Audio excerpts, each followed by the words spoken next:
We are welcoming Professor Elyn Saks, and we're going to start this event with her TED Talk, which is about 15 minutes, just for an intro to those of us who haven't read her books or are not profoundly familiar with her work.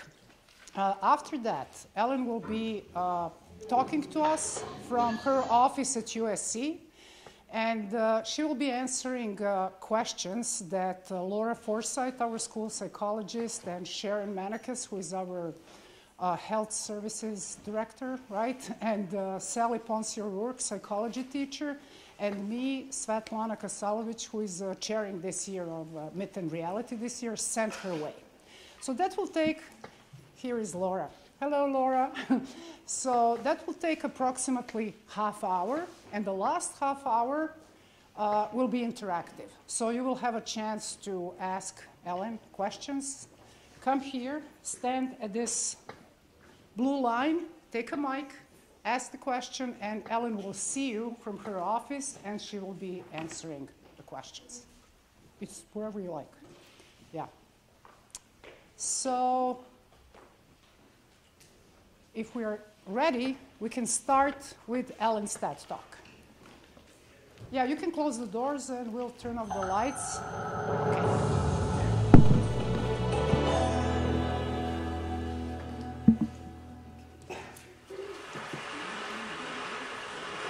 So I'm a woman with chronic schizophrenia. I've spent hundreds of days in psychiatric hospitals. I might have ended up spending most of my life on the back ward of a hospital, but that isn't how my life turned out. In fact, I've managed to stay clear of hospitals for almost 3 decades, perhaps my proudest accomplishment. That's not to say that I've remained clear of all psychiatric struggles. After I graduated from the Yale Law School and got my first law job, my New Haven analyst, Dr. White, announced to me that he was going to close his practice in 3 months, several years before I had planned to leave New Haven.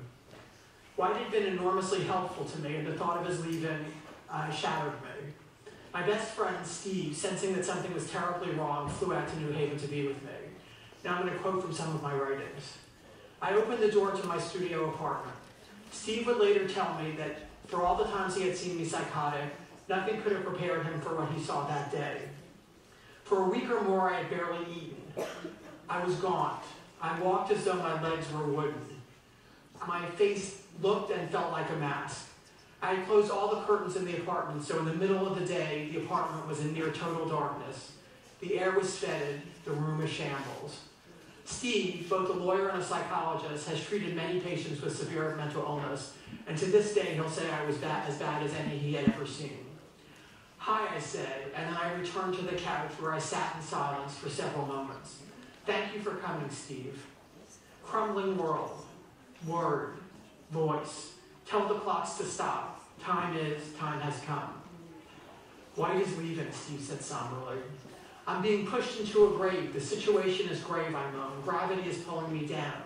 I'm scared. Tell them to get away. As a young woman, I was in a psychiatric hospital on 3 different occasions for lengthy periods. My doctors diagnosed me with chronic schizophrenia and gave me a prognosis of, quote, grave. That is, at best, I was expected to live in aborted care and work at menial jobs. Fortunately, I did not actually enact that grave prognosis. Instead, I'm a chair professor of law, psychology, and psychiatry at the USC Gould School of Law. I have many close friends, and I have a beloved husband, Will, who's here with us today.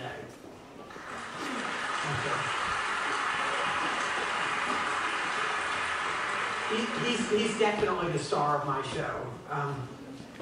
I'd like to share with you how that happened and also describe my experience of being psychotic. I hasten to add that it's my experience because everyone becomes psychotic in his or her own way. Let's start with the definition of schizophrenia. Schizophrenia is a brain disease. Its defining feature is psychosis, or being out of touch with reality. Delusions and hallucinations are hallmarks of the illness. Delusions are fixed and false beliefs that aren't responsive to evidence, and hallucinations are false sensory experiences. For example, when I'm a psychotic, I often have the delusion that I've killed hundreds of thousands of people with my thoughts. I sometimes have the idea that nuclear explosions are about to be set off in my brain. Occasionally I have hallucinations, like one time I turned around and saw a man with a raised knife. Imagine having a nightmare while you're awake. Often, speech and thinking become disorganized to the point of incoherence. Loose associations involves putting together words that may sound a lot alike but don't make sense. And if the words get jumbled up enough, it's called word salad. Contrary to what many people think, schizophrenia is not the same as multiple personality disorder or split personality. The schizophrenic mind is not split, but shattered. Everyone has seen a street person, unkempt, probably ill-fed, standing outside of an office building, muttering to himself or shouting. This person is likely to have some form of schizophrenia. But schizophrenia presents itself across a wide array of socioeconomic status, and there are people with the illness who are full-time professionals with major responsibilities. Several years ago, I decided to write down my experiences and my personal journey, and I want to share some more of that story with you today to convey the inside view. So the following episode happened the 7th week of my first semester of my first year at Yale Law School, quoting from my writings. My two classmates, Rebel and Val, and I had made the date to meet in the law school library on Friday night to work on our memo assignment together, but we didn't get far before I was talking in ways that made no sense. Memos are visitations, I informed them. They make certain points. The point is on your head. Pat used to say that. Have you killed anyone? Rebel and Val looked at me as if they or I had been splashed in the face with cold water. What are you talking about, Ellen? Oh, you know, the usual. Who's what, what's who, heaven and hell. Let's go out on the roof. It's a flat surface. It's safe. Rebel and Val followed, and they asked what had gotten into me. This is the real me, I announced, waving my arms above my head. And then, late on a Friday night, on the roof of the Yale Law School, I began to sing, and not quietly either. Come to the Florida sunshine bush. Do you want to dance? Are you on drugs, one asked? Are you high? High? Me? No way, no drugs. Come to the Florida sunshine bush, where there are lemons, where they make demons. You're frightening me, one of them said, and Rebel and Val headed back into the library. I shrugged and followed them. Back inside, I asked my classmates if they were having the same experience of words jumping around our cases as I was. I think someone's infiltrated my copies of the cases, I said. We've got a case to joint. I don't believe in joints, but they do hold your body together. It's an example of loose associations. Eventually, I made my way back to my dorm room. And once there, I couldn't settle down. My head was too full of noise, too full of orange trees and law memos I could not write and mass murders I knew I would be responsible for. Sitting on my bed, I rocked back and forth, moaning in fear and isolation. This episode led to my first hospitalization in America. I had 2 earlier in England, continuing with the writings. The next morning, I went to my professor's office to ask for an extension on the memo assignment, and I began gibbering unintelligibly as I had the night before, and he eventually brought me to the emergency room. Once there, someone I'll just call the doctor, and his whole team of goons swooped down, lifted me high into the air, and slammed me down in a metal bed with such force that I saw stars. Then they strapped my legs and arms to the metal bed with thick leather straps. A sound came out of my mouth that I'd never heard before. Half groan, half scream, barely human, and pure terror. Then the sound came again, forced from somewhere deep inside my belly and scraping my throat raw. This incident resulted in my involuntary hospitalization. One of the reasons the doctors gave for hospitalizing me against my will was that I was, quote, gravely disabled. To support this view, they wrote in my chart that I was unable to do my Yale Law School homework. I wondered what that meant about much of the rest of New Haven. During the next year, I would spend 5 months in a psychiatric hospital. At times, I spent up to 20 hours in mechanical restraints. Arms and legs tied down, arms and legs tied down with a net tightly across my chest. I never struck anyone, I never harmed anyone, I never made any direct threats. If you've never been restrained yourself, you may have a benign image of the experience. There's nothing benign about it. Every week in the United States, it's been estimated that 1 to 3 people die in restraints. They strangle, they aspirate their vomit, they suffocate, they have a heart attack. It's unclear whether using mechanical restraints is actually saving lives or costing lives. While I was preparing to write my student note for the Yale Law Journal on mechanical restraints, I consulted an eminent law professor who was also a psychiatrist and said surely he would agree that restraints must be degrading, painful, and frightening. He looked at me in a knowing way and said, Ellen, you don't really understand. These people are psychotic. They're different from me and you. They wouldn't experience restraints as we would. I didn't have the courage to tell him in that moment that no, we're not that different from him. We don't like to be strapped down to a bed and left to suffer for hours any more than he would. In fact, until very recently, and I'm sure some people still hold it, is the view that restraints help psychiatric patients feel safe. I've never met a psychiatric patient who agreed with that view. Today, I'd like to say I'm very pro-psychiatry, but very anti-force. I don't think force is effective as treatment, and I think using force is a terrible thing to do to another person with a terrible illness. Eventually, I came to Los Angeles to teach at the University of Southern California Law School. For years, I had resisted medication, making many, many efforts to get off. I felt that if I could manage without medication, I could prove that, after all, I wasn't really mentally ill. It was some terrible mistake. My motto was the less medicine, the less effective. My LA analyst, Dr. Kaplan, was urging me just to stay on medication and get on with my life, but I decided I wanted to make one last college try to get off, quoting from the text. I started the reduction of my meds, and within a short time, I began feeling the effects. After returning from a trip to Oxford, I marched into Kaplan's office, headed straight for the corner, crouched down, covered my face, and began shaking. All around me, I sensed evil beings poised with daggers. They'd slice me up in thin slices or make me swallow hot coals. Kaplan would later describe me as, quote, writhing in agony. Even in this state, what he accurately described as acutely and floridly psychotic, I refused to take more medication. The mission is not yet complete. Immediately after the appointment with Kaplan, I went to see Dr. Martyr, a schizophrenia expert who was following me for medication side effects. He was under the impression that I had a mild psychotic illness. Once in his office, I sat on his couch, folded over, and began muttering. Head explosions and people trying to kill. Is it okay if I totally trash your office? You need to leave if you think you're going to do that, said Martyr. Okay, small, fire on ice. Tell them not to kill me. Tell them not to kill me. What have I done wrong? Hundreds of thousands with thoughts, interdiction. Ellen, do you feel like you're dangerous to yourself or others? I think you need to be in the hospital. I could get you admitted right away and the whole thing could be very discreet. Ha, ha, ha. You're offering to put me in hospitals? Hospitals are bad, they're mad, they're sad. One must stay away. I'm God, or I used to be. At that point in the text where I said, I'm God, or I used to be, my husband made a marginal note. He said, did you quit or were you fired? I give life and I take it away. Forgive me for I know not what I do. Eventually, I broke down in front of friends and everybody convinced me to take more medication. I could no longer deny the truth and I could not change it. The wall that kept me, Elyn, Professor Saks, separate from that insane woman hospitalized years past, lay smashed in her rooms. Everything about this illness says I shouldn't be here, but I am. And I am, I think, for 3 reasons. First, I've had excellent treatment. 4 to 5 day a week psychoanalytic psychotherapy for decades and continuing in excellent psychopharmacology. Second, I have many close family members and friends who know me and know my illness. These relationships have given my life a meaning and a depth, and they also help me navigate my life in the face of symptoms. Third, I work at an enormously supportive workplace at USC Law School. This is a place that not only accommodates my needs, but actually embraces them. It's also a very intellectually stimulating place, and occupying my mind with complex problems has been my best and most powerful and most reliable defense against my mental illness. Even with all that, excellent treatment, wonderful family and friends, supportive work environment, I did not make my illness public until relatively late in life. And that's because the stigma against mental illness is so powerful that I didn't feel safe with people knowing. If you hear nothing else today, please hear this. There are not schizophrenics. There are people with schizophrenia.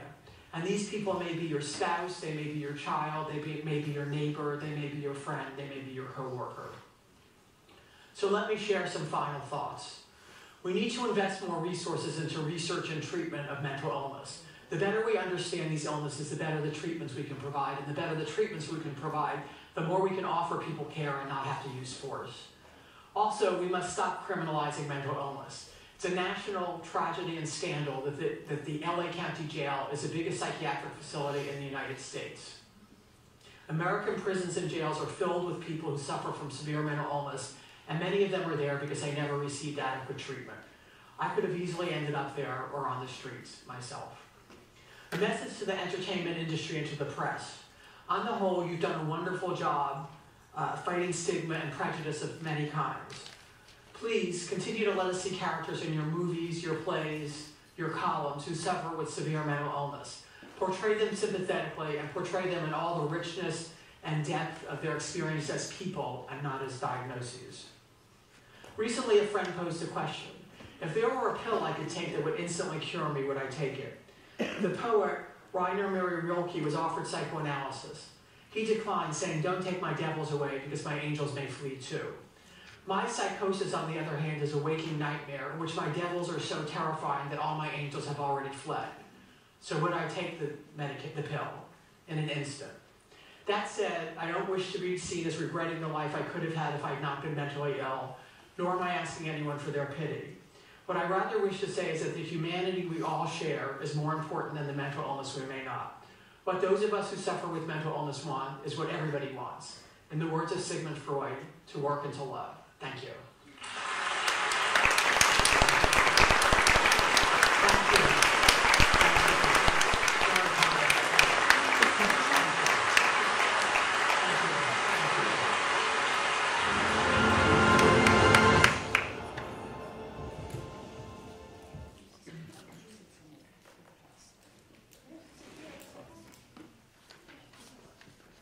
Okay, so in the next segment of our today's event, Professor Saks will be joining us from her USC office, and she will first be answering some of the questions that we sent her ahead of time.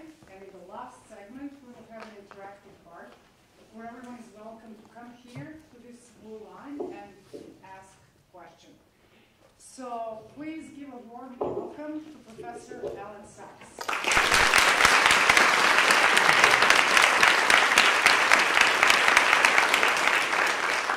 Thank you very much, Svetlana. I'm really delighted and pleased to be here. Sort of weird to watch the TED Talk, watch myself. I've actually never seen it, so it's kind of fun. So a bunch of questions were laid out for me to answer as I pleased. And they're under different categories. I want to pick one or two under each category and try to give a good answer. So the first category is myth and reality. And the first section is, please tell us about some of the myths regarding schizophrenia that you've encountered the most.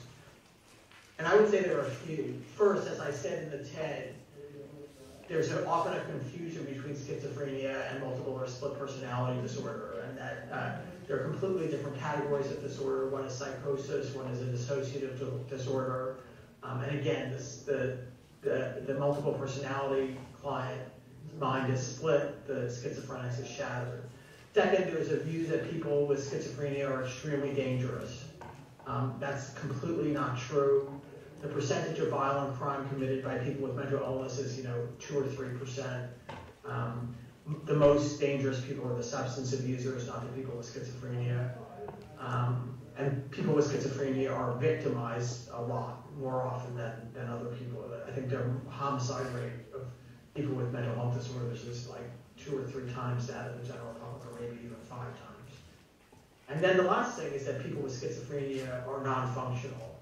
They're on the streets, or even if they're not on the streets, they're in aborted care, unable to live independently or have high-level jobs. And that's just not true either. Now, when I go on the talking circuit, sometimes people say, well, Elyn, you're unusual. There aren't other schizophrenia patients like you. That's not true. I'm doing a study between USC and UCLA on, quote, high-achieving people with schizophrenia. And we've got 2 MDs, a JD, a PhD candidate in psychology, a CEO for a not-for-profit, a full-time teacher. There are other people out there like me. Again, it's a myth that there aren't. It's just that the stigma is so great they don't come forward. To the second question, are there any movies or TV shows that do a good job portraying mental illness? I think over time we're seeing many more characters on TV shows and in movies who have mental illness. Some of them are sort of caricatures. I think Monk, as an OCD person, is kind of a caricature. I think Eric McCormick, who I just had in the program, does a really good job portraying a person with schizophrenia who's a neuroscience professor named Daniel Pierce. He consulted with me before they did the TV show to make sure he was trying to get things right. And there are other shows that do that as well. I think a really good movie is Beautiful Mind. One thing the movie did that was really clever was it sort of had you inside Nash's mind believing that he's conveying important information to the government, and it's only well after the fact that you realize that that was all delusional. Surviving and thriving. How were you able to successfully continue your studies even when you were ill? Did you take time off? How were you able to return after periods of acute illness? Did the universities you attended accommodate or help in any way? Did you ever work and attend school at the same time? I actually had 2 periods while I was a student where I was non-functional. The first was when I was at Oxford. And actually for a year or 2, I could barely work at all. I was doing a thesis degree, so I didn't formally withdraw. And then at Yale, as you heard from the TED Talk, I broke down the 7th week of my first semester, and I was withdrawn from law school for a year. Actually, there's a funny story with my readmission. They had a policy at Yale that if you were withdrawn for psychiatric reasons, you had to be interviewed and evaluated by the head of university health, psychiatry, to see if you were ready to return.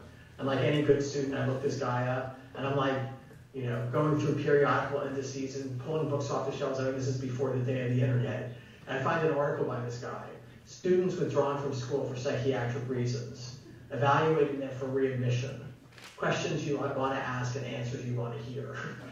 So I was in a pretty good place to be readmitted after I read all that. And the interview was exactly as it was in the article. But that's kind of and then I got back into Yale, and I finished in the usual 3 years and did well and that kind of thing, which is sort of, when I look back, it surprises me because I was on less good medications and less compliant, trying to get off all the time. So I was quite often very ill, but somehow I managed to plow through. My brother used to say, even when I was a teenager, that I'm the most stubborn person he ever met, and that may be standing me in good stead here. What helped you realize you had an illness that needed treatment? How long after your initial symptoms did you accept that you had an illness? So I took a long time to accept that I really had an illness. I had a fantasy. I had 2 fantasies. One was I looked like I had schizophrenia, but I didn't really. In the way that, like, before we had breast biopsies, if you had a lump, it might look like cancer, but a lot of it isn't cancer. The other thing I thought was that everybody's mind contained the chaos and violence and confusion that mine did, but they were just better at managing it, so I was basically socially maladroit and not mentally ill.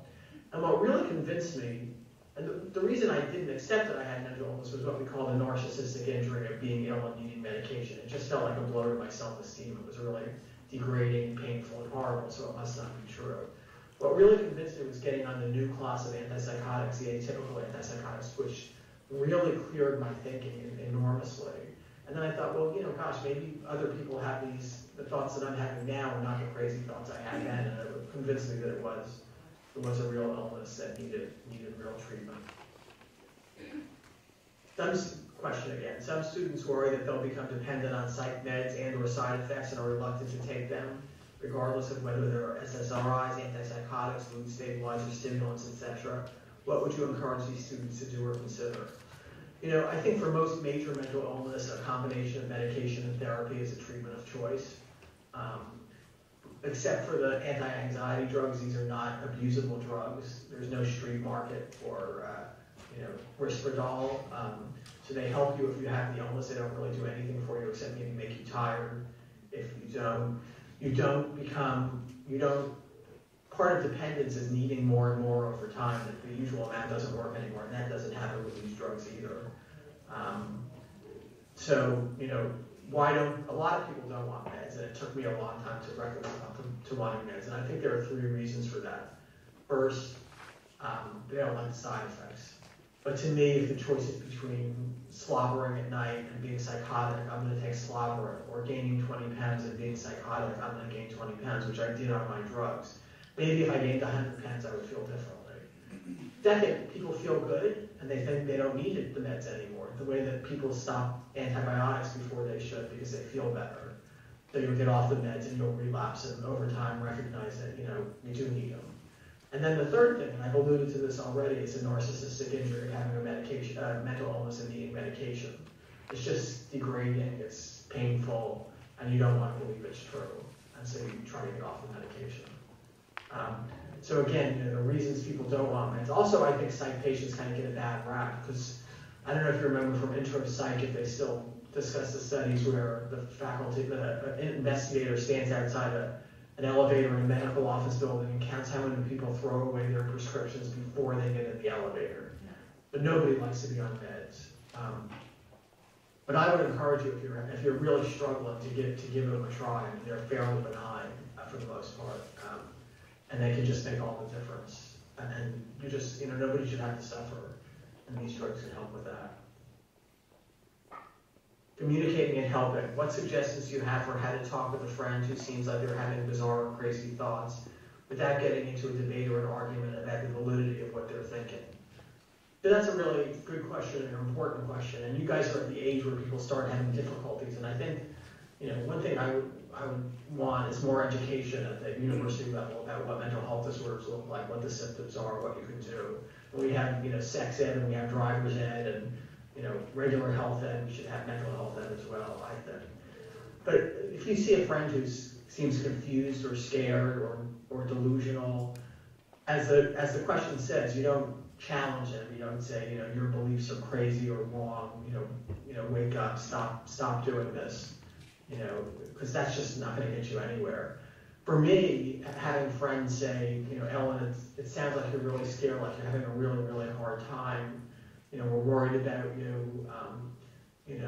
Your symptoms may be getting worse. Why don't we call your doctor and get you on more medication? That helps me.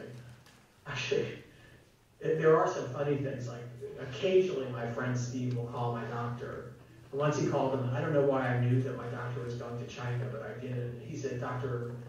Kaplan, I'm really worried about Elyn. She's really delusional. She's saying she's going to go to China in advance of your trip and clear it out of all the bad people. To which he said, oh, how very considerate. So, anyway, but it's not one size fits all. So when I have a very severely ill bipolar friend who is symptomatic, and I tried the same thing with him, and he was just furious. How dare you say that to me? So it's not one size fits all. What are some of the most important things your family and friends have done for you? I mean, as I said in the talk, there are 3 things that have helped me: treatment, relationships, and a good workplace, an accommodating and stimulating workplace. A lot of people with schizophrenia have, quote, negative symptoms. So you have the positive symptoms like delusions and hallucinations. The negative symptoms are lax, like apathy, withdrawal, inability to work, inability to make friends. And except for my first couple of years at Oxford, I've been blessed to be spared those malignant negative symptoms. But I forgot what we were talking about. Someone remind me what? Anyway, yeah. I lost my train of thought. This question. Hello? What friends or families can do that was helpful? What your friends and family did for you that was helpful? Oh, right. So they. And then you were telling us about your friends talking to your doctor. Right. So basically, I'm saying that different things are helpful to different people. I'm getting an echo. Do you hear an echo? No, it's okay now. Most important thing. So just being a friend, just having people in your life. So the negative symptoms lead some people to be unable to make friends. And that's just really, really sad because friends are an important component of well-being. Know that there's someone who cares about you and wants the best for you and likes being around you. Relationships are even more problematic for people with schizophrenia. The marriage rate is quite low. I actually went 18 years not dating, even though I dated normally in high school and college. But 18 years, I had a few dates in the middle, and that was it. And I think I was just too tormented by internal demons to be able to have that in my life, and also have the usual psychological mishigas that I worked on in therapy. But there's actually a funny story. My husband worked for 15 years at the USC Law Library, and I used to go to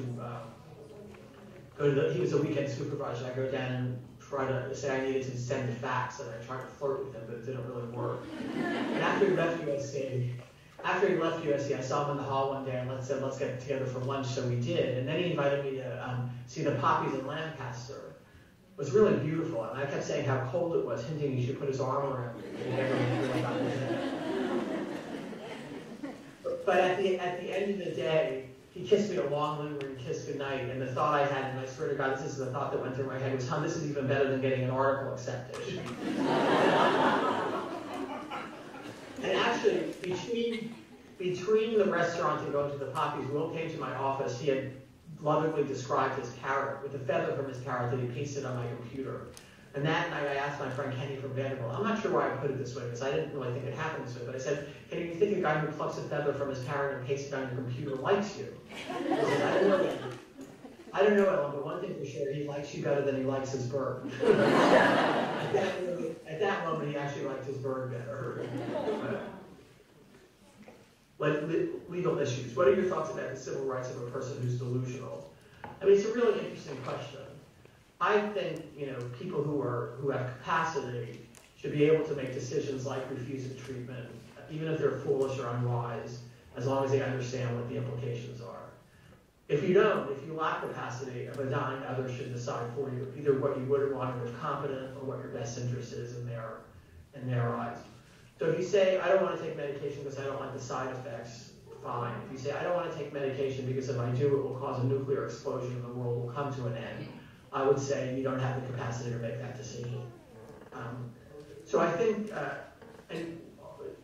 most states, in fact, maybe even all states, say that civil commitment does not equate with incompetency. So you can be civilly committed and still be able to write a will and make contracts and do property transactions and that kind of thing. Sometimes your crazy or delusional beliefs are very insulated and the rest of your life is untouched.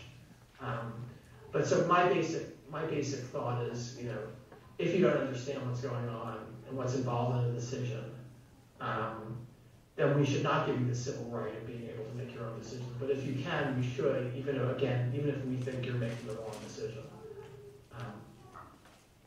So that's all I have with the questions. I can answer more if you want me to. Yeah, or should we just go to the Q&A? We're really doing well time-wise, so if you would like to answer a few more of those questions, that would be great before we start with the interactive Q&A. Okay, so under myths and reality, what are your thoughts about how the stigma of mental illness is changing? I think there is change. A little bit of it is reflected in what I said about the media, that there's more stories with people who have mental health issues or mental health symptoms on TV and in movies. And famous people coming forward, revealing that they either have the illness or related to someone like Glenn Close. Joey Pantoliano, is that how you say his name, from The Sopranos, started an organization called No Kidding Me Too. He had depression. So I think more public figures coming forward is making things better. It's sort of interesting because kind and smart and well-meaning and intelligent people who wouldn't dream of using a racial or an ethnic slur will talk about wackos and crazies and Looney Tunes and nutcakes. And it's very insensitive. I mean, they don't really think about how those of us who suffer feel. I have a friend who's a psychologist, a PhD psychologist in Ohio who has schizophrenia, and he asks people, please don't use the N-word around me. In other words, nuts. And I think that makes the point really well. Why is there stigma? Well, I think people are always out groups. So outliers are frightening and they're different and they're pushed aside. Second, I think people may have a fantasy that unlike people with developmental disability or mental retardation, people with mental health disorders can get better if they would just will themselves better, if they would just try harder, it's their fault. And then the third thing is they may feel, even though I think most major mental illness is a no-fault brain disease, that they're partly responsible for it if their family or whatever, even though that's not true. But that makes people kind of upset and pushes the family member away. And then finally, there may be kind of unconscious fantasy about contagion. If I'm around this person, am I going to develop the illness myself? And what we need to do to address it is to have more people come forward. I don't know if I said this, that people coming to see mental health disorders as brain disorders doesn't reduce stigma, but people coming forward and telling their story does. It's easy for me to do. It's not that easy. But I have tenure, and there's not much risk. I mean, there's risk in that. I think that the benefits are really, really important to have actually people come forward if they can do so without risk or jeopardy to themselves and their careers. And the media should not only tell stories of violence, and when there's violence, they should contextualize it and talk about how remote it is for a mentally ill person to be violent. They should also tell success stories. I was asked to be on, I'm not going to name the TV magazine show, but I was asked to be on a TV magazine show in the last year at Schizophrenia, and at the last minute, the person who was working on it called and said, my boss isn't going to let me use you. And I said, oh, okay, why not? He said, well, you're not representative enough. And I thought, don't you want to show the range of outcomes? People who are doing really well, people who are doing okay, people who are doing badly. But no, I was not representative. And what they're basically, unfortunately, what I think they're basically saying is it doesn't make for good enough TV. But I think, I think the media have an obligation to try to destigmatize.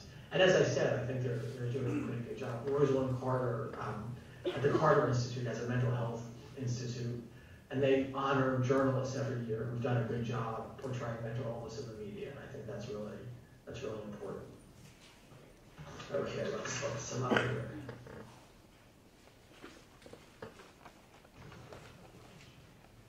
What advice would you give to students who are worried there might be something wrong with their thoughts and how they're thinking?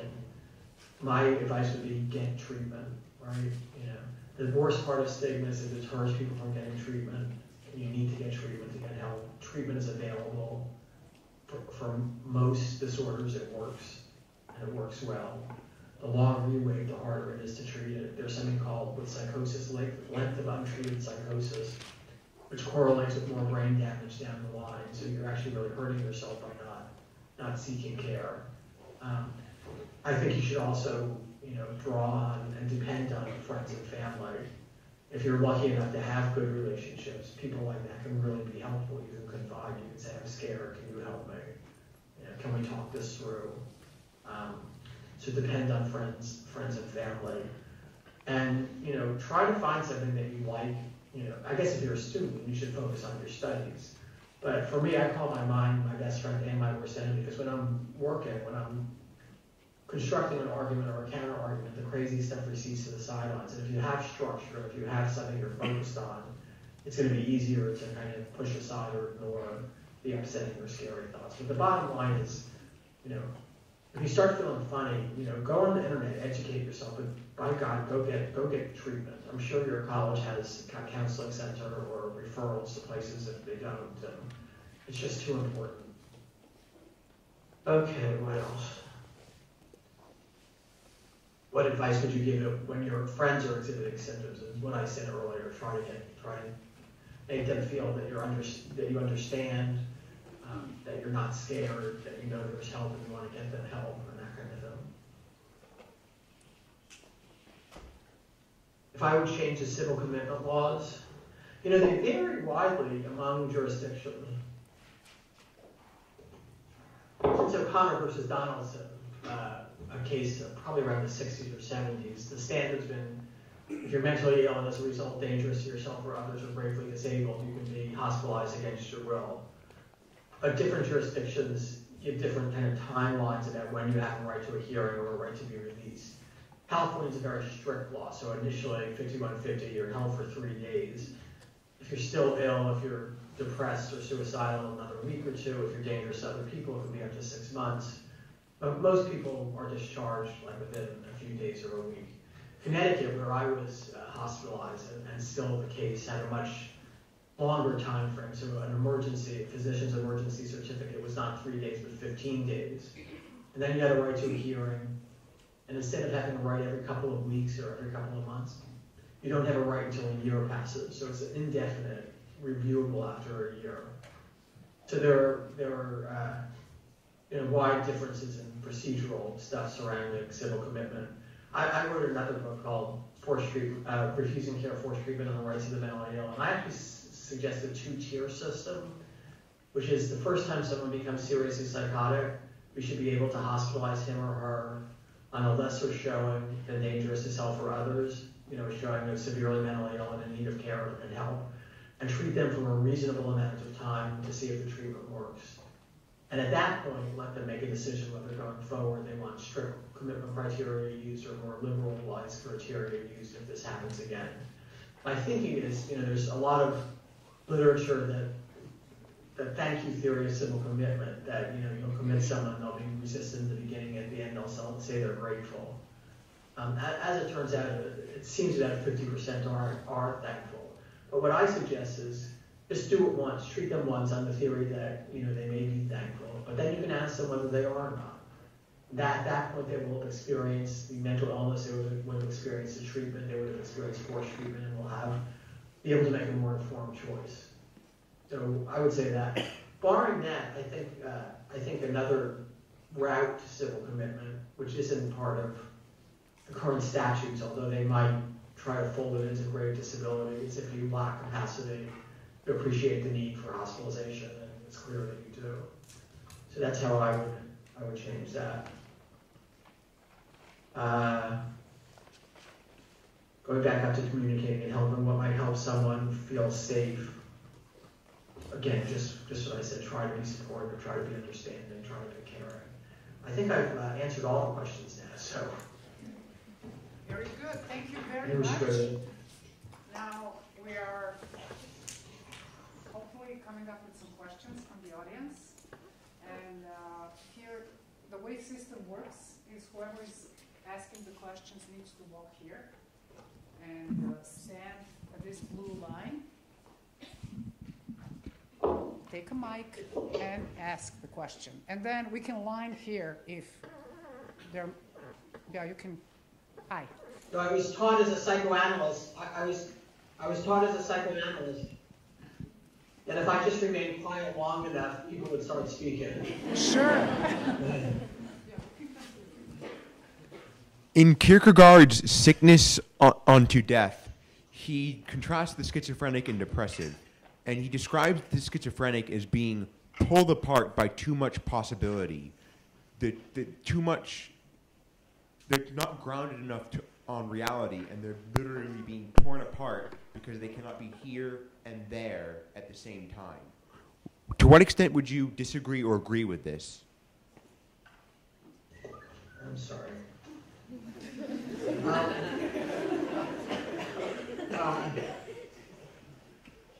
I mean, in a sense, I'm not sure it's too much possibility. I'm getting an echo. There we go.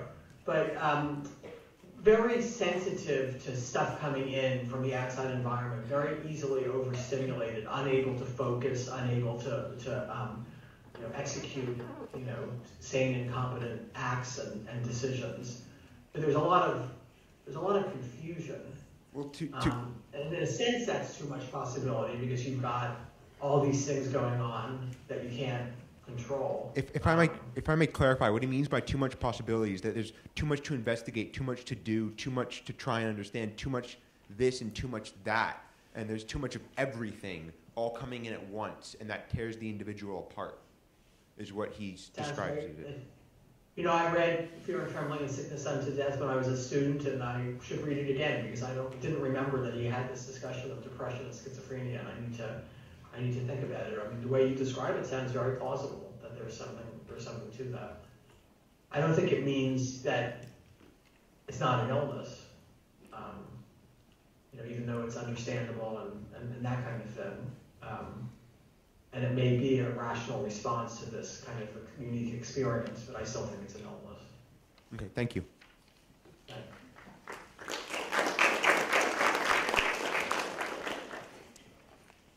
I was just wondering your thoughts on, I guess, schizophrenia as far as if you were to compare it to depression. I know a lot of people say depression can be situational or some sort of traumatic experience can trigger it.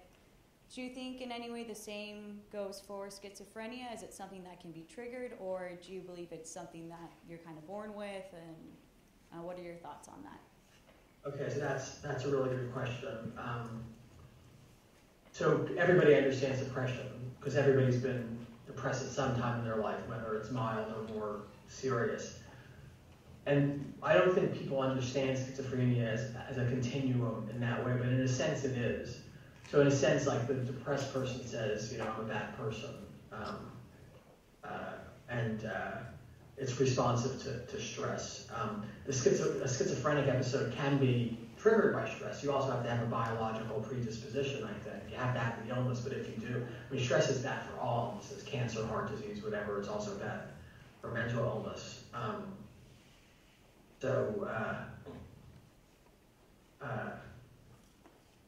What was the question again? I'm sorry. It's okay.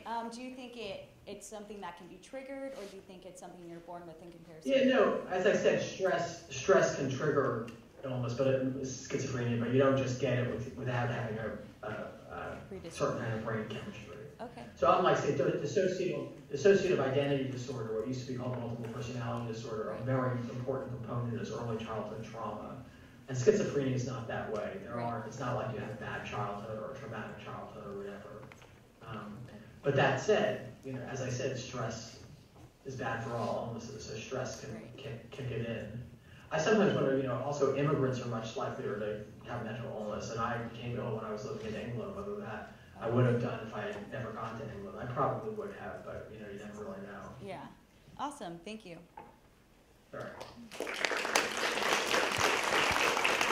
Hi, how are you? I have a few questions. Hey. First one is, can a bipolar person, can it also like lapse or metamorphose or whatever into schizophrenia? Like if you're diagnosed with bipolar, can it, like sooner or later grow?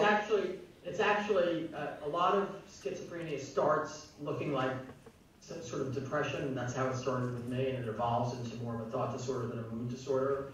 There's also what they call differential diagnosis, making sure you get the right, is it actually bipolar or is it schizophrenia? It's not that one turns into the other. It's a question of how you categorize them, right? So does it look at one point like this and at another point like that? So it doesn't turn into it, but it can be difficult to tell which it is. And there's a medium diagnosis called schizoaffective disorder, which involves both mood disorder and psychotic symptoms. And that's even harder to distinguish from the other two. Okay. Also, so again, go ahead. What? Also, I thought she had mentioned stress. So stress can also trigger the schizophrenic moment, or actually, like, bring it on. Like if you have really bad stress. Well, as I was saying earlier, stress makes all illnesses more difficult. But it's not just stress. It's not if you just have a totally normal biology, a healthy biology, and so on. Stress is not going to turn you into someone with schizophrenia. Okay. If you have the predisposition, then it can make things worse. Okay, and also regarding to medication. And let me say one other thing, which is a lot of people have schizophrenic breaks with not that much stress in their life. So it's neither necessary nor sufficient, basically. Okay, regarding medication, a lot of times people are prescribed non-narcotic medication because of prior drug addiction. Is there any, like if the person feels like it's not helping them, is there any way that they can work around it to get stronger medication that are non-addictive because of their past drug addiction? Well, the drugs that they give psychiatric patients, they don't give people narcotics. The one drug that they sometimes do give, which is abusable, is called anti-anxiety drugs or benzodiazepines. So like the old drug was Valium, and now it would be Xanax or Ativan or something like that. Those you can get addicted to, and as addicted, you can start needing more and more, because that's what happens with addiction. The other drugs, there are three classes of drugs used to treat mental illness. There's antidepressants, there's mood stabilizers, that's for mania and depression, and then there's antipsychotics. And interestingly, some of the antipsychotics work as good adjunctive therapy for people with depression. Someone with depression may be on an antidepressant and also add a Abilify or one of the atypicals, and that gives them a bigger bang for the buck. But there are those three categories of major mental health. There's also, Ritalin, and I don't know the literature. I do know that some people who get put on Ritalin convert into psychosis, and that's not a good outcome. But I don't know how often that is and that kind of thing. Also, in Ventura County, the behavioral health, they also have recently, they no longer, if the medication is working for the person that's getting treatment for mental disorders, if the medication is working, they stop meetings with the psychiatrist and they just kick them over to the regular doctor. Is that something that you would actually feel is correct or is necessary? Because I do have friends that have done that, and they're going back into lapses, and they feel the need to go start seeing their psychiatrist on a regular basis. But Ventura County, as long as your medication is working for a year, they stop all your meetings with the psychiatrist and just kick you to your regular doctor. Yeah, And you just go to the clinic and they get, yeah. I don't think it makes sense at all. Yeah, that's what's happening. Yeah, that's what's happening. We're not, people are not going to live up to their potential if they're not given appropriate resources and appropriate help. Yeah, and that's what's happening. Contact with the clinician, in addition to the medication, is extremely important, and it's been shown to be best in terms of efficacy if you have both medication and treatment. Yeah. The trouble is, we just, as a society, we don't invest the resources that allow, they just don't want to deal with it. People often and continuously. Yeah, I have a friend who works at one of the mental health centers in Los Angeles. She's a psychiatrist, and I think she has 500 patients. Mm-hmm. I can't imagine that. Not that she sees all 500 every week, but there's just no resources. And people say to me, you've had all the resources. My patients can see me every 3 months for 15 minutes. How on earth are they supposed to do as well as you? And I'm like, you're totally right. I have some survivor guilt. I mean, I'm lucky that I've had all these resources, but so many people. And actually, I'm doing, as I think I mentioned, the study on high-functioning schizophrenia. I asked the PI, the principal investigator, Steve Martin, who's a schizophrenia expert, what percentage of people with schizophrenia are high-functioning by our standards. In other words, they're professional or managerial or technical or full-time, whatever. He said, I'm not really sure, but the real question is how many could be if we gave people the proper resources. Yeah. And I thought that was exactly the right answer. Yeah. We really need to step up to the plate and give people the skills and resources they need to thrive. Because I truly believe that most people can live up to their pre-illness potential. But not if we just say, come back every 3 months for 15 minutes. If your medication's working for a year, you're okay. That's the standard in Ventura County. So, okay, thank you. Right. Sure.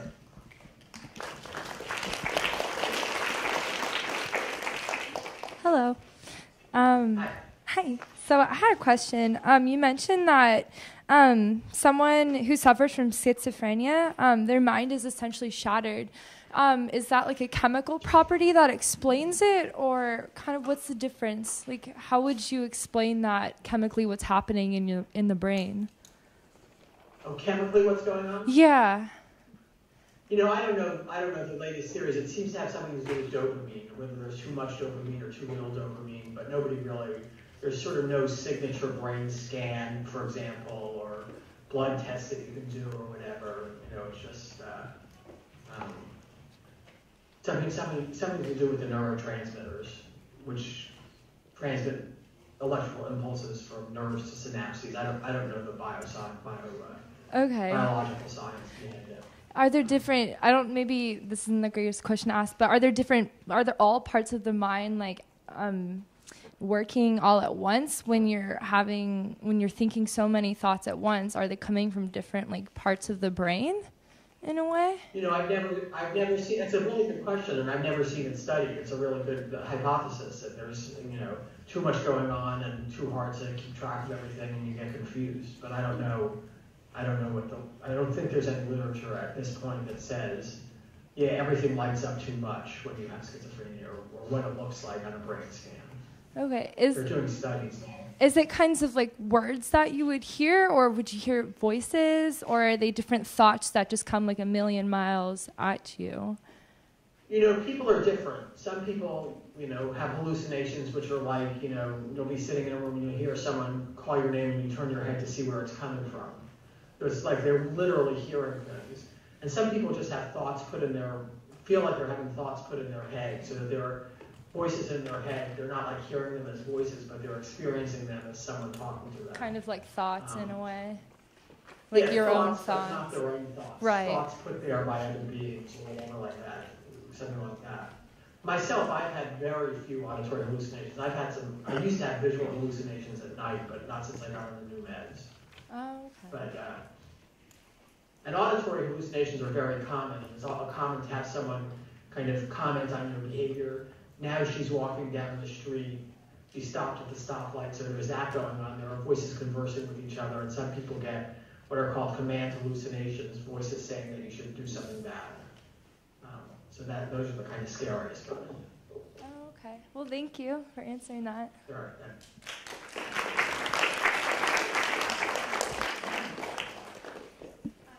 Hi. I was wondering, not really wondering, but want to know your opinion on where you believe, like, obviously every different type of disorder, they have different types of racing thoughts that go through their head, and people take them to just be categorized under certain disorders. But aside Wait, from... say it again. Sorry. Start over, I missed that.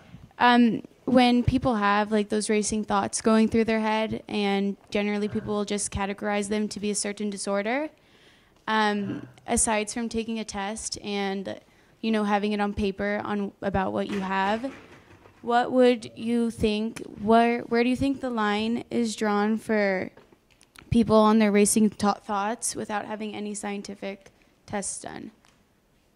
Like, if someone has certain things and someone will say, oh, you have bipolar, like, aside from... No, it's a really good question. There's no blood test, there's no brain scan, there's no way that you can reliably diagnose this or prove that it's a valid diagnosis. It's all based on symptoms.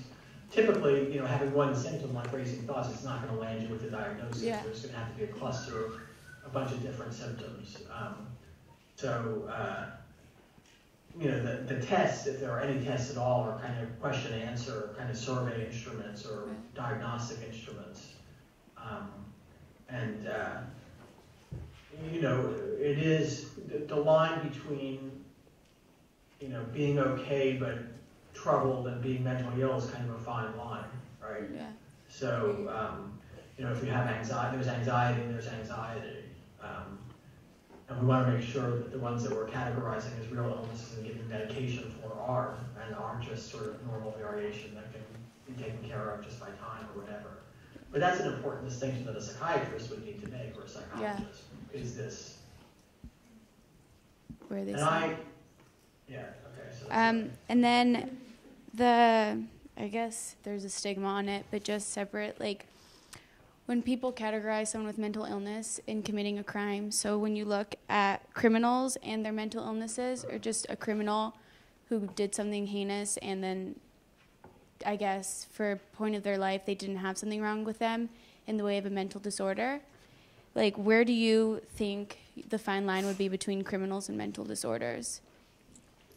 Okay, so that's a really good question. Obviously, psychopaths are much more criminal than anybody else, because that's the definition of the disease, that you commit lots and lots of crimes. A lot of people think that that's not really a bona fide mental illness or not a serious psychotic illness. It's definitely serious. And a lot of jurisdictions, or most as far as I know, exclude psychopathy as being one of the mental illnesses that will lead to a diagnosis of or a finding of not guilty by reason of insanity.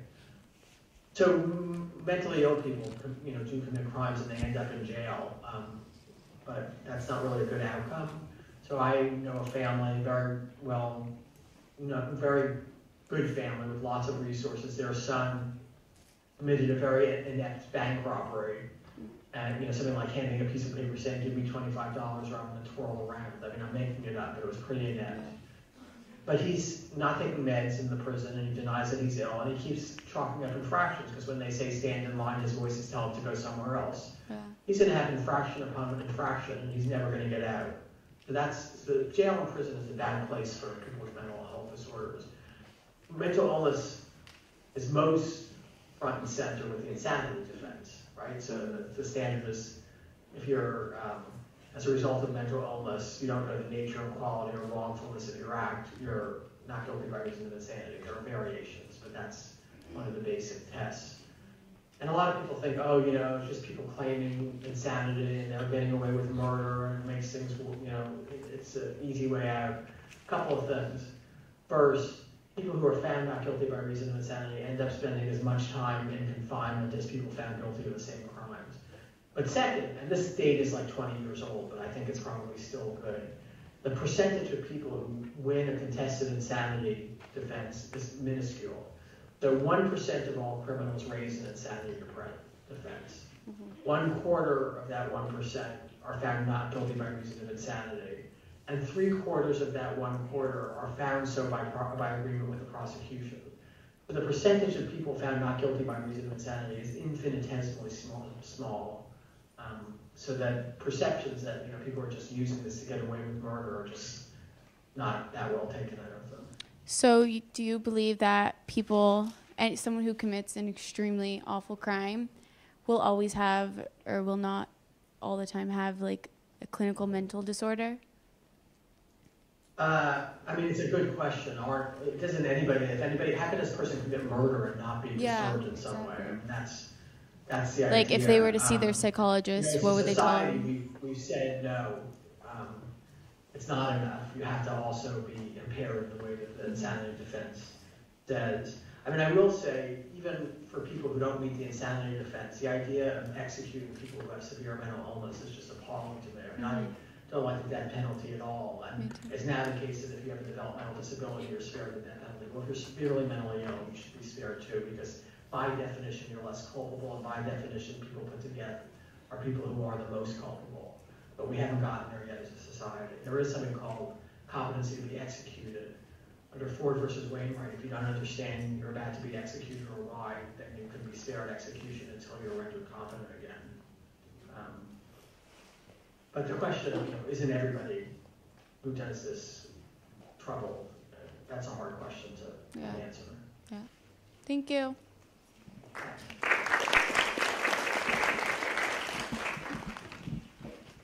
My brother has schizophrenia, and he's had it for a few years now. And at one point, he was prescribed Desoxyn, which is like the legal form of methamphetamine. And I had researched that the main cause is usually an overflood or uncontrolled dopamine in their head. So his symptoms exacerbated, and I told the psychologist that he was seeing that he was getting worse. And I was just wondering if you've ever heard of a case. Wait, what drug is he on? Desoxyn. Desoxyn, what's the other name for that? Methamphetamine. It said methamphetamine on the bottle. Really? Yeah. I've never heard of that being given for someone. I hadn't either until then. But, okay, so you haven't heard of it. Because I couldn't find anything on Google or any internet sort of thing. But also, I think the origin of belief in the psychiatric community was that the mothers had some form of... Well, I noticed that my mom had she still does have a very hard time, like, understanding that he's mentally ill, and sort of has the same exact fight with him every day, not understanding that he's incapable of just, keeping in his head, like what she said in the last. So, is there any origin to that, though, with the mom thing coming up again, or is it still just fully... genetic? A long time ago, before it was really understood that schizophrenia and other mental health disorders were brain disorders, that moms and dads were bad. So there was something called the schizophrenogenic mom. Yeah. In other words, a mom that makes a kid schizophrenic. And one of the ways she did that was by issuing double binds. Don't do this, don't do that. You're bad, you're good. Just confusing messages. Yeah. But nobody really, that I know of, really believes that anymore, that moms cause schizophrenia. There is some evidence that in families of people with schizophrenia, if they're living at home, so we're talking about adults now, not kids who have schizophrenia, there's something called high EE, which is negative expressed emotion, a lot of criticism, a lot of judgmental stuff, a lot of angry stuff. People relapse quicker in that kind of environment than they do in an environment where that's not going on. Yeah, I'm sorry. You might. There's something called National Alliance on Mental Illness, which is all around the country. Yeah. It used to be a support group for family members of people with mental illness. Now the consumers themselves have programs as well, but they teach courses like something called Family to Family over several weeks, kind of educating the parents about what this looks like and what helps and what doesn't help. And it might be useful for your mom to look that up. She's actually incredibly somehow just finishing law school in a night class. Oh, you're kidding? Yeah, it's insane. I don't know how, like, the statistics of her, like, going through that with a schizophrenic son is just, like, phenomenal. But she does when she can, but she has attended a few of those.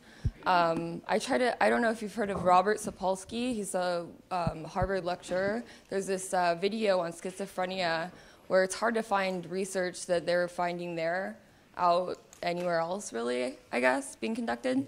And he said that... What are they finding? What are they finding? What? What are they finding? What are they finding? Just that, like, in different scenarios with twin studies, if you're adopted from and if you're schizophrenic parents, you're like 9 times more likely to become schizophrenic yourself or have the offspring child be schizophrenic. So I think that's it. Yeah, no, that's true.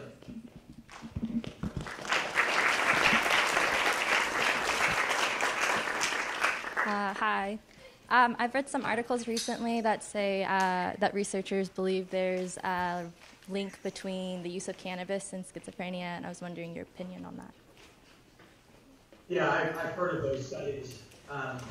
It seems there's a lot of consensus around it that it's a risk factor for developing schizophrenia, which is an important reason for parents trying to get their kids not to smoke pot. I mean, kids shouldn't smoke pot anyway, they shouldn't drink anyway, and that kind of thing, but the pot is really a very serious problem. I guess it's being kind of decriminalized around the country, and that seems to make sense to me, but at the same time, I don't think we want kids taking it. Right. Thank you.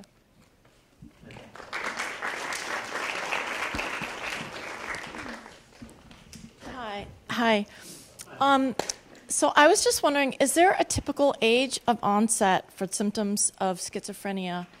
Any telltale signs that you could see in children that may give you hindsight as to, to look for as they become older? Is puberty a factor? And how are children treated with different medications, or are they even diagnosed? Okay, so the typical age of onset of schizophrenia is late teens for boys and early 20s for girls. Telltale signs and symptoms: someone maybe start self-isolating, hole up in a room listening to music, not going out with friends.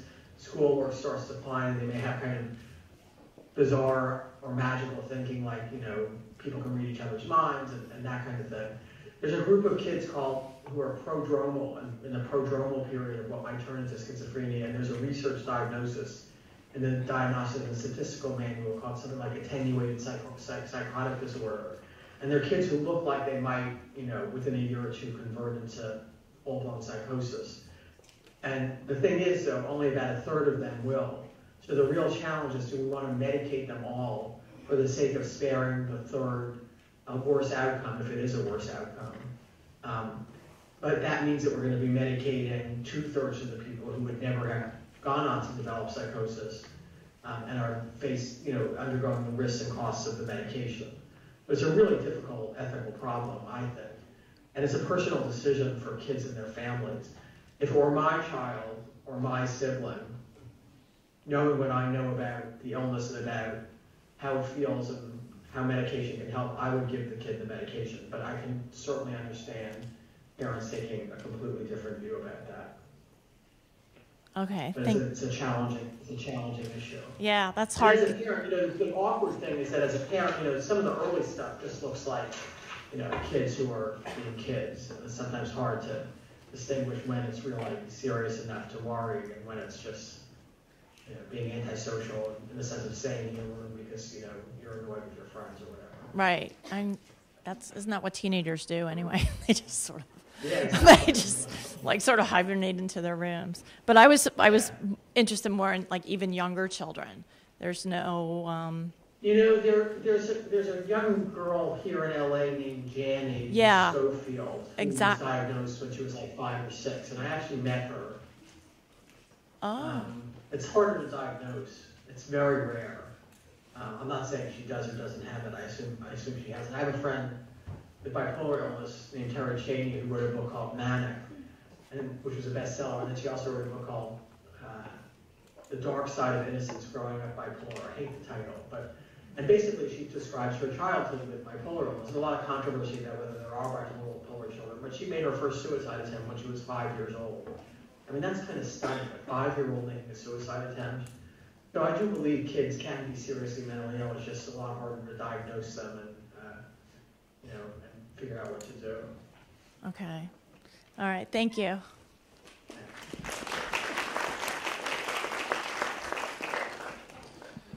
Can you hear me? Yeah. Okay. This goes back to the question that was asked before her about cannabis being used with someone who possibly has a mental illness. A friend of mine recently had some kind of a mental breakdown, and he's going through kind of the same thoughts of like, I shouldn't be on these meds. These meds are being horrible to me, and he's kind of got it in his head now that he should try medical marijuana. And I know that that is possibly a really, really bad thing because I have someone in my family who, when she was in college, like, I don't really know exactly how this happened, but she tried acid, and I know that they're completely different things, and that is what really like made it terrible for her. And so, I mean, I'm trying to convince him, you should stay on your meds. I know they're horrible for you, but you should probably, the best thing that you should do is talk to your doctor and see if maybe you can get on a different type of medication that maybe will work better for you. And, you shouldn't put all your hope into a wonder drug, basically. So I'm just wondering, do you have any advice on how I should continue to... Yeah, no, I mean, I think you're directly addressing the exact issue. His reluctance to take the meds that can be very helpful, and his stories to himself about why he shouldn't take it. And then, as you said, taking pot is just exactly the opposite of what he should be doing. That's just going to make things worse. And, unfortunately, one is a little bit helpless with friends and family because you can't make them do what you think is right or even what you know is right. But you can try, and I think that's what you're doing. You're trying to say, the meds help. It's important to take the meds, and pot's bad for what you have.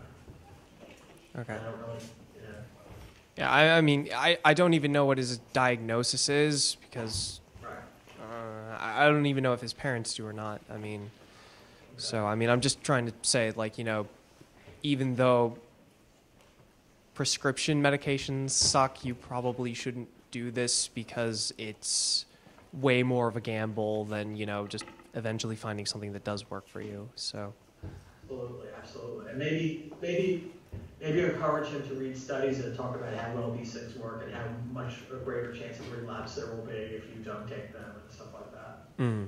Okay. So if he's decided he wants to, write his own treatment plan, tell him to educate himself. Okay. Thank you. Sure. Thanks.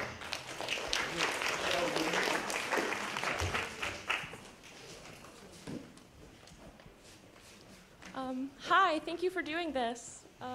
Sure, how are you? So I don't have a lot of experience with people with mental illness, and I don't really know what it would be like to be in your shoes. So would it be possible for you to maybe just take us through an experience? What was it like for you on the roof? What is it like when you're hearing or feeling or seeing these things and it seems like nobody else is understanding? Like, what is that disconnect like? How does that feel? That's a really good question. I guess the best analogy to me to having a severe psychosis is that being in a waking nightmare. There were all the odd things and bizarre images and frightening things and the utter terror are there, and you're confused and scared out of your wits. Only with a nightmare you sit up and open your eyes, and you know such luck with a psychotic episode. So basically what I would say is primary affect for me is terror.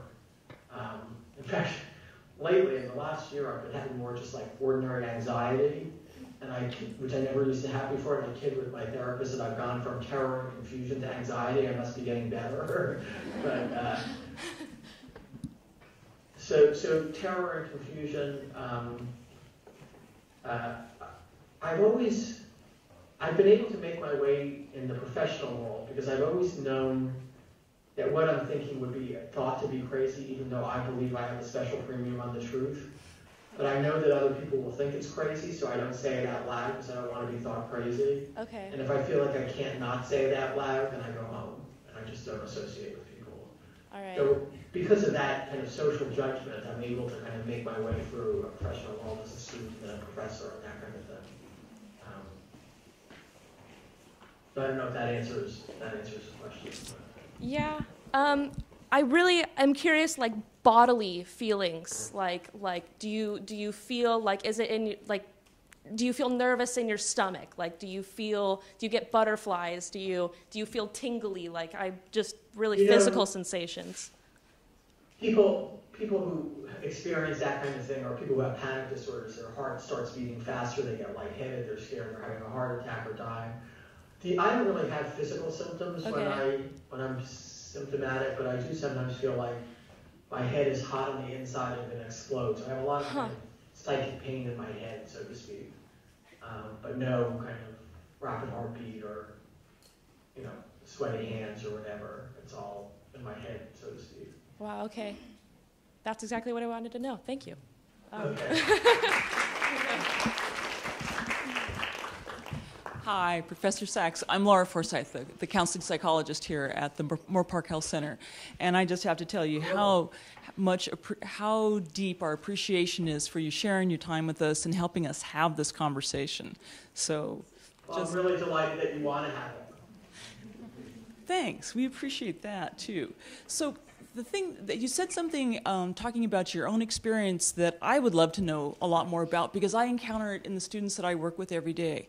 You talked about the narcissistic injury that you felt, how hard it was to accept that you had an illness, that it was something that was a part of you, that it wasn't going to go away, and that you needed treatment. And that basic struggle is something that I see over and over again with students, particularly those that I'm working with and that our staff work with that have severe mental illnesses. And it is such a tough thing for anybody to wrap their minds around, but particularly when someone is traditional college age, where you're figuring out who you are, and then part of that becomes this other thing. So thoughts about that, and perhaps even if you've seen people who are high functioning, who are, kind of have been able to take in the fact that they, as a competent, lovable, good person, are also a person managing a mental illness. How do people do that? I would say a couple of things. I think you're right that, as I've said as well, that the narcissistic injury is really, really profound.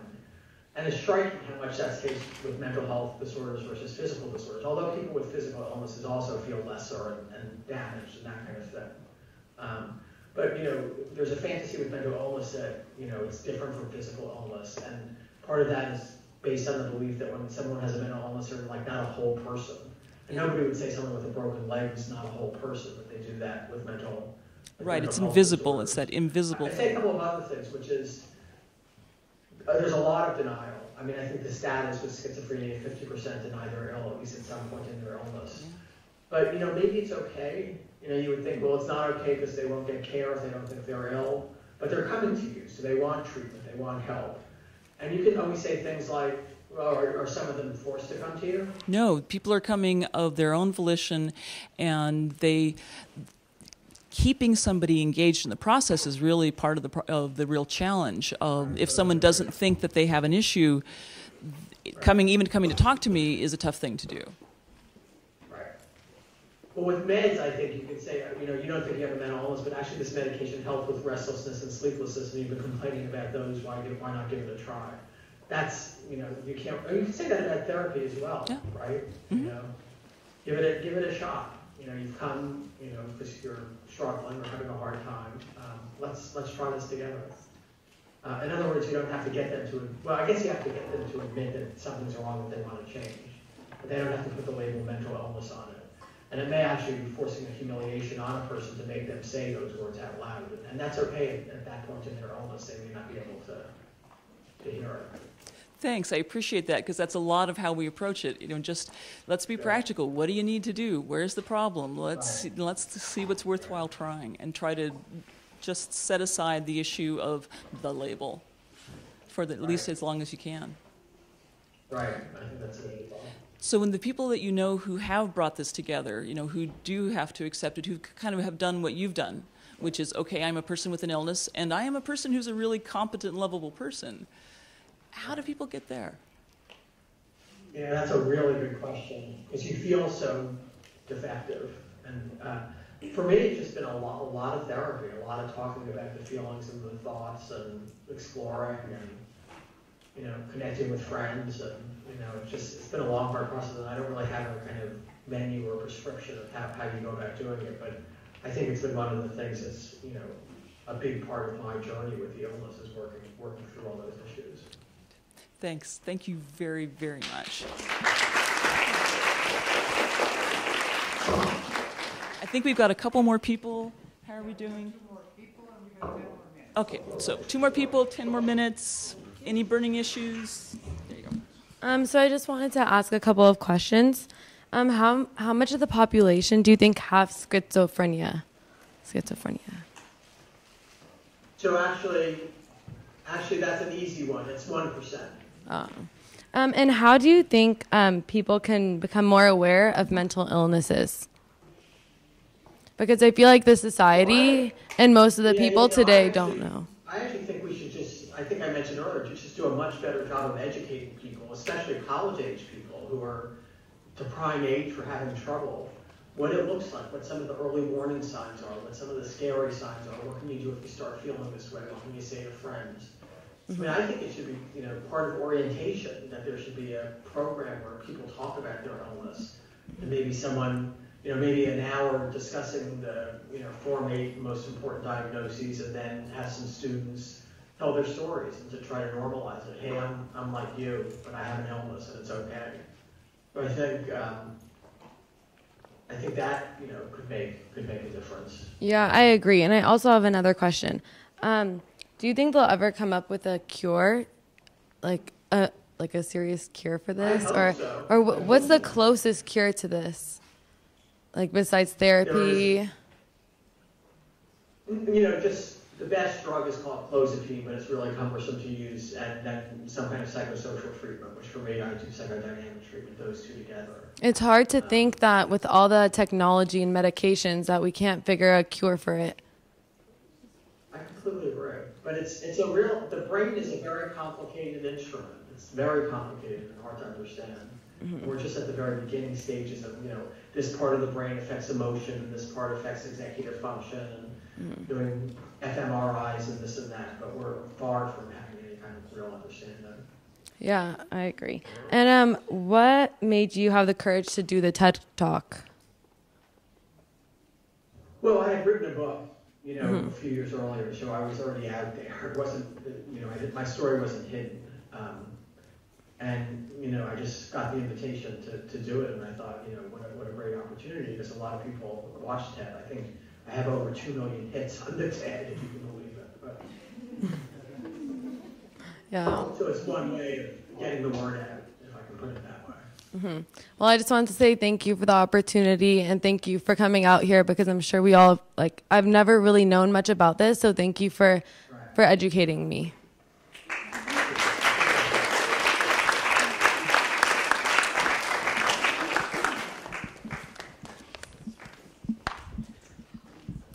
Good afternoon. I have a practical question. I have a son who has been diagnosed. He's in treatment.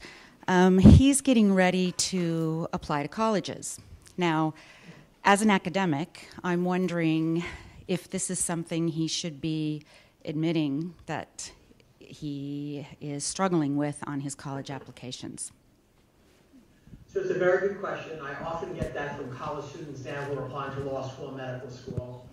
I've talked to a bunch of admissions deans and directors and that kind of thing, and the sad thing is, but the consensus is, unless you have to say it to explain parts of your resume, which really need explanation, you should not. The idea is there are going to be people on the admissions committee, they're going to say, wow, this is an interesting kid, and you know, he's overcome a lot, and it will add to, you know, the diversity of the class, but then you're going to have people who say, we don't want to waste a spot on someone who's likely not going to be able to make it, and what if the person would become dangerous? You know, those kind of knee-jerk stigmatized reactions. So it's sad to say, and it makes me ashamed that, you know, that it is the way it is. But I think not saying is probably smarter. That said, a lot of the students today, the undergraduate students applying to professional schools, are not as shamed as I was in those days, and maybe still am. So they're like, you know, this is who I am, this is part of me, I'm not going to hide it. And that's great. You know, I admire them, I commend them. But the prudent thing to not mention. Thank you. And you should know, of course, that once he gets into college, that he could check with the disability office and get help with classes and stuff like that. But you don't have to tell them until after you get there. Right.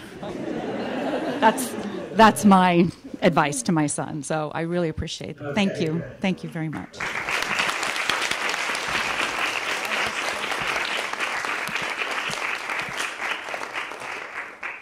Well, I guess that wraps it up for today. I'm sure that I'm speaking for all 140 people who are in the audience today, how thankful we are to have you share your time with us and for all your amazing work that you did in removing stigma from mental illness.